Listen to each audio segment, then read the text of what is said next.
তারেক রহমান, তারেক রহমান, তারেক রহমান বড্ড ভুল করলেন জনাব তারেক রহমান।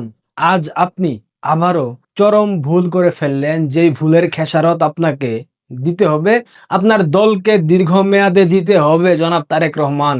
এটা কোনো হুমকি ধামকি না, এটা হবে ভবিষ্যতে ন্যাচারাল পানিশমেন্ট। জিয়াউর রহমানের জন্ম, জিয়াউর রহমানের মৃত্যুবার্ষিকী কিংবা খালেদা জিয়ার 15ই আগস্টের ভুয়া জন্মদিনের কেক কাটার উৎসব, এইসব কিছুর আয়োজন কখনো কোনো কিছুতে তৎকালীন অতি ক্ষমতাধর আওয়ামী লীগ সরকার সরকারিভাবে কিংবা দলীয়ভাবে বাধা দেয়নি। কেউ বলতে পারবেন খালেদা জিয়ার ভুয়া জন্মদিন পালনে বাধা দিয়েছিল আওয়ামী লীগ, যুবলীগ, ছাত্রলীগ, স্বেচ্ছাসেবক লীগ? দেয়নি, কারণ এটা আওয়ামী লীগের রাজনৈতিক সংস্কৃতির মধ্যে পড়ে না। চন্দ্রিমা উদ্যান, সেখানে জিয়ার মাজারে সিসি ক্যামেরা দিয়ে আইন শৃঙ্খলা রক্ষাকারী বাহিনী মনিটরিং করত, কিন্তু কোনো বাধা দিত না। মনিটরিং করা হতো যাতে কোনো ধরনের অপ্রীতিকর ঘটনা না ঘটে, যাতে কোনো ধরনের বিশৃঙ্খলা না ঘটে, সেজন্যে মনিটরিং করা হতো, কিন্তু বাধা দেওয়া হয় নাই। এমনকি জিয়া জাদুঘরের নিরাপত্তার জন্য পুলিশ প্রশাসন কর্তৃক বরাদ্দকৃত নিরাপত্তা রক্ষীর সংখ্যা 3 গুণ বৃদ্ধি করেছিল আওয়ামী লীগ সরকার। কিন্তু আজ বিএনপি এবং তাদের সহযোগীরা বাংলাদেশের মানুষকে যেটা শিখিয়ে গেল, যেটা দেখিয়ে গেল, এইটা কিন্তু ইতিহাসে আবারও ঘটবে। এটার পুনরাবৃত্তি খুব ভয়াবহ ভাবে হবে। আবারও বলছি, এটা হুমকি ধামকি না। জামাত শিবির নিয়ন্ত্রিত ইউনূসের অন্তর্বর্তীকালীন সরকার বাংলাদেশের রাজনীতিতে যেই অপসংস্কৃতি শুরু করেছিল, সেই একই ধারাবাহিকতা বজায় রেখে দিয়েছে জনাব তারেক রহমানের বিএনপি সরকার। তারেক রহমান সাহেব, আবারও বলছি, বড্ড ভুল করলেন। ধানমন্ডি 32 নম্বরের এই পুরা বাড়িটাকে, এই বিধ্বস্ত বাড়িটাকে এত ভয় ইউনূস ভয় পেয়েছিল, তারেক রহমান সেও ভয় পাচ্ছে। ক্ষমতার মসনদে বসেও যাদের অস্তিত্ব কাঁপিয়ে দেয় এক খণ্ড ঐতিহাসিক বাড়ি, তাদের বীরত্ব কতখানি সেটা বাংলাদেশের সাধারণ মানুষ ইতিমধ্যে বুঝে গেছে। ধানমন্ডি 32-এ আজ যারা জাতির পিতার প্রতি শ্রদ্ধা জানাতে এসেছিলেন, তাদের সবাইকে গ্রেফতার করা হয়েছে। এখনো সেই ইউনূস জামানার নিপীড়ন চলমান রয়েছে।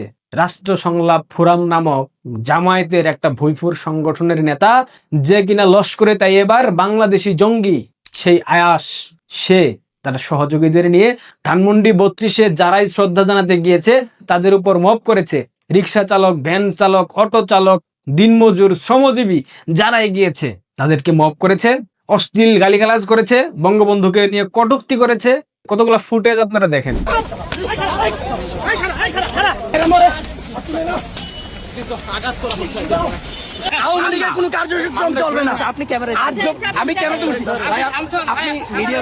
বাংলাদেশ নামক রাষ্ট্রের জন্ম দিয়েছে আওয়ামী লীগ, নেতৃত্ব দিয়েছেন জাতির পিতা বঙ্গবন্ধু শেখ মুজিবুর রহমান, যিনি এই দেশের মহান স্বাধীনতার স্থপতি। সেই বঙ্গবন্ধু শেখ মুজিবুর রহমানের শাহাদাত বার্ষিকীতে যেভাবে আঘাত করা হলো, ভবিষ্যতে আওয়ামী লীগকে এইসব সুদে আসলে পুষিয়ে দেবে না? প্রশ্ন করছি, দেবে না? উত্তর খুব সহজ, দেবে। আপনারা জানেন জামাতের নেক্সট হাদিকে, মানে হাদির মতো কাকে জামাত সামনে আনছে? নাসিরউদ্দিন পাটোয়ারি অথবা এই জঙ্গি আয়াস। হাদি এমন হুট করে লাইমলাইটে চলে এসেছিল। হাদির কিন্তু জুলাই জঙ্গি আন্দোলনের সময় তেমন ভূমিকা ছিল না। হঠাৎ করে মিডিয়া ট্রায়ালের মাধ্যমে হাদিকে হিরো বানানো হয়। জামাত হাদিকে তাদের জাতির পিতা বানানোর চেষ্টা করেছিল, 24-এর জাতির পিতা। ঠিক একইভাবে নাসিরউদ্দিন পাটোয়ারি এবং এই জঙ্গি আয়াসকে সামনে আনা হচ্ছে। বাংলাদেশ আওয়ামী লীগ প্রতিহিংসার রাজনীতিতে বিশ্বাস করে না, কিন্তু যে নোংরা রাজনৈতিক চর্চা জামাত, বিএনপি, এনসিপি শিখিয়ে গেল, সেই প্র্যাকটিস আওয়ামী লীগ থামিয়ে দিলেও ইতিহাসের প্রতি অমর্যাদা করা হবে। সুতরাং আওয়ামী লীগ এটা থামাবে না। আজ 15ই আগস্ট জাতির পিতার শাহাদাত বার্ষিকী উপলক্ষে বুলেটের ট্রিগার চেপে ক্ষমতার দাপট দেখিয়ে সুখ স্তব্ধ হৃদয়কে কোনোদিন স্তব্ধ করা যায় না, সেইটা বাংলাদেশের মানুষ আজ বুঝিয়ে দিয়েছে। যে রক্তে বাংলাদেশ লেখা হয়েছে, সেই রক্ত এত সহজে ভয় পায় না। বাংলাদেশের গণমাধ্যম জগৎ থেকে শুরু করে সাংস্কৃতিক জগতের প্রত্যেকটা শিল্পী, কলা কৌশলী, সরকার এবং বর্তমান বিরোধী দলের ভয় উপেক্ষা করে বঙ্গবন্ধুকে অকৃত্রিম শ্রদ্ধা জানিয়েছেন। বিশ্বাস করেন, এই শ্রদ্ধাগুলোর মাঝে না কোনো স্বার্থ নাই, কোনো বিনিময় নাই। আমি প্রত্যেকটা শিল্পীর যেগুলো আমার চোখে পড়েছে সেই স্ট্যাটাসগুলা শেয়ার করেছি, আপনারা স্ক্রিনে দেখেন। সাকিব আল হাসানের স্ত্রী শাহনাজ খুশি গুণী অভিনেত্রী, হাসিব বিশ্বাস ফারাবি পাইলট, অনিমেষ আইচ চলচ্চিত্র পরিচালক, নাজনীন মুন্নি সাংবাদিক, গিয়াসউদ্দিন সেলিম চলচ্চিত্র পরিচালক, চঞ্চল চৌধুরী গুণী অভিনেতা, সমা ইসলাম সাংবাদিক, কোনাল সঙ্গীত শিল্পী, সায়েদ মোহাইমান খালেদ অভিনয় শিল্পী, সিথি সঙ্গীত শিল্পী, রুনা খান অভিনয় শিল্পী, অলঙ্কার চৌধুরী অভিনয় শিল্পী, ফাইজা জয়া অভিনয় শিল্পী, মারিয়া কিসপট্টা অভিনয় শিল্পী মডেল, মাশরাফি বিন মুর্তজা আমাদের কৌশিক, আমাদের ক্যাপ্টেন, সাকিব আল হাসান বাংলাদেশের জান, বাংলাদেশের প্রাণ, বাংলাদেশের ইতিহাসের সেরা খেলোয়াড়, ইতিহাসের মহানায়ককে শ্রদ্ধা জানিয়েছেন। খায়রুল বাশার অত্যন্ত গুণী অভিনেতা, আরিফুল ইসলাম রনি সাংবাদিক, চারু পিন্টু চিত্রশিল্পী, তমালিকা কর্মকার অভিনয় শিল্পী, সাইমন সাদিক অভিনেতা, আসনা হাবিব ভাবনা অভিনয় শিল্পী, নিপুণ আক্তার অভিনয় শিল্পী, রেমো রোজা খন্দকার অভিনয় শিল্পী, মাহিয়া মাহি অভিনেত্রী, স্বাধীন খসরু অভিনেতা, গোলাম ফারিদা চন্দা অভিনয় শিল্পী, নুনা আফরোজ অভিনয় শিল্পী, ইমতুর আতিশ অভিনয় শিল্পী, ফারিন খান অভিনয় শিল্পী,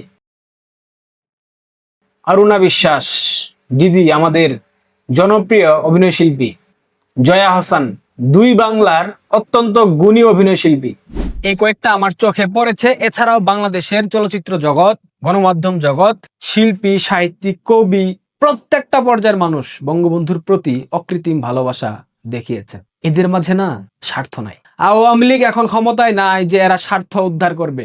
এই স্বার্থ ভালোবাসার, এই স্বার্থ শ্রদ্ধার। বঙ্গবন্ধু বাঙালি জাতির পিতা, বাঙালি জাতির পিতাকে বাংলাদেশের মানুষ শ্রদ্ধা জানাবে, এইটাকে আইন প্রয়োগ করে, প্রশাসন নিয়োগ করে থামানো যায় না। আপনি ধানমন্ডি 32-এ ঢুকতে দেবেন না তারেক রহমান, কিন্তু বাংলাদেশের মানুষের মনে বঙ্গবন্ধুর জায়গা সরিয়ে দিতে পারবেন? সেই সক্ষমতা আপনার আছে? আজ আপনার মায়ের ভুয়া জন্মদিন ছিল, আপনার মাকে মানুষ হাহা দিয়ে সম্মান জানিয়েছে। জানেন, বাংলাদেশের যেই সকল গণমাধ্যমে খালেদা জিয়ার ভুয়া জন্মদিন নিয়ে লেখা হয়েছে, সংবাদ হয়েছে, প্রত্যেকটা সংবাদের লাইক, কমেন্টস, শেয়ার চেক করেন। 1 লক্ষ রিয়াকশনের মধ্যে 98,000 হাহা পড়েছে। এরকম অনেকগুলা সংবাদ আমি দেখেছি। বাংলাদেশের মানুষ খালেদা জিয়ার এই ভুয়া জন্মদিনকে ঘৃণা ভরে প্রত্যাখ্যান করেছে। সাংস্কৃতিক জগতের এই মানুষগুলার বঙ্গবন্ধুর প্রতি ভালোবাসা দেখে খালেদা জিয়ার ভুয়া জন্মদিন প্রত্যাখ্যান করায় বিএনপির সংরক্ষিত নারী আসনের এমপি সাবেক ছাত্রদল নেত্রী মানসুরা আলমের খুব জ্বলতেছে, তাই না মানসুরা আপা? সে একটা পোস্ট দিয়েছে ফেসবুকে, দেখেন। দেশের একজন সাধারণ মানুষকে চিনি না যার জীবনে কোনো সিনেমাওয়ালির আদর্শ নিয়ে বদলে যেতে পারে। কোন সিনেমাওয়ালি আমাদের জন্য দাঁড়ায়নি গত 17 বছর। ফলাফল আপনারা জানেন। মানুষের জীবন বদলায় সম্পৃক্ততার রাজনীতিতে, কালচারাল বাবলে নয়। যত দ্রুত বুঝবেন ততই ভালো। সাংস্কৃতিক জগতের কোনো কর্মী খালেদা জিয়াকে নাই। 17 বছর সাংস্কৃতিক জগতের কোনো কর্মী বিএনপিকে সমর্থন দেয় নাই। কেন দেবে? বিএনপি একটা মৌলবাদী দল। বিএনপির কোনো ইতিহাস আছে? বিএনপির কোনো মতাদর্শ আছে? নাই তো। বিএনপির সাংস্কৃতিক জগতের কর্মী কারা জানেন? শিবা শানু হাসি পাচ্ছে, গুসল মেহেদি, আলেকজান্ডার বো, পলি, ময়ূরী, মুনমুন, ডিপজল, এরা হচ্ছে বিএনপির কালচারাল অ্যাক্টিভিস্ট। এদেরকে দিয়ে বিএনপি সাংস্কৃতিক জগৎ পরিচালনা করে। শিল্পী সমিতিতে নির্বাচনের মধ্য দিয়ে সভাপতি হয়েছে শিবা শানু, সাধারণ সম্পাদক হয়েছে জয় চৌধুরী নামক এক তথাকথিত শিল্পী, যাকে আমরা কখনো দেখি নাই, চিনি না। একজন প্রথম সারির গুণী অভিনেত্রী, উদাহরণ ধরেন জয়া হাসান, চঞ্চল চৌধুরী, ফজলুর রহমান বাবু, শহীদুজ্জামান সেলিম। কখনো দেখেছেন বিএনপিকে সমর্থন করতে? বিএনপির সংস্কৃতি বলে কিছু আছে? নাই তো। এটা দেখার পর মানসুরা আলম এখন বলতেছে কালচারাল অ্যাক্টিভিস্ট দিয়ে আসলে বাংলাদেশের মানুষের ভাগ্য পরিবর্তন করা যায় না, বাংলাদেশের ভাগ্য বদল করা যায় না। একটা কথা আছে না, যে দেশে সন্দেশ নাই সে দেশে বুটকালাই সন্দেশ। সন্দেশ চেনেন তো, দুধ দিয়ে যেটা বানায়। আর বুটকালাই চেনেন তো, ওই যে ছোলা বুট। মানে বিএনপির তো সন্দেশ নাই, এখন বিএনপি বুটকালাইকে সন্দেশ মনে করতেছে। আর তাদের বুটকালাই নামক সন্দেশ হচ্ছে শিবা শানু ময়ূরী, পলি, পপি, ডিপজল, গোসল মেহেদি। হাসি পায়। জনাব তারেক রহমান, আজকে ধানমন্ডি 32-কে কেন্দ্র করে আপনার সরকার, আপনার প্রশাসন যেই ন্যাক্কারজনক উদাহরণ সৃষ্টি করলো, সেটা ভবিষ্যতে পোহাতে হবে। হয়তোবা আমরা দেখবো জিয়ার মাজারের জায়গায় নাই, খালেদার মাজারের জায়গায় নাই। ভবিষ্যতে সারা বাংলাদেশের মানুষ এটার প্রতিদান দেবে। আবারও বলতেছি, এটা কোনো হুমকি ধামকি না। তবে আপনি যে ইতিহাস সৃষ্টি করে গেলেন, কখনোই বাংলাদেশের রাজনৈতিক সংস্কৃতির জন্য এটা ভালো হবে না। সবশেষে জাতির পিতা বঙ্গবন্ধু শেখ মুজিবুর রহমানের শাহাদাত বার্ষিকীতে সকল শহীদদের প্রতি গভীর শ্রদ্ধা। সবাই ভালো থাকবেন, পারলে ভিডিওটা শেয়ার করবেন। ধন্যবাদ।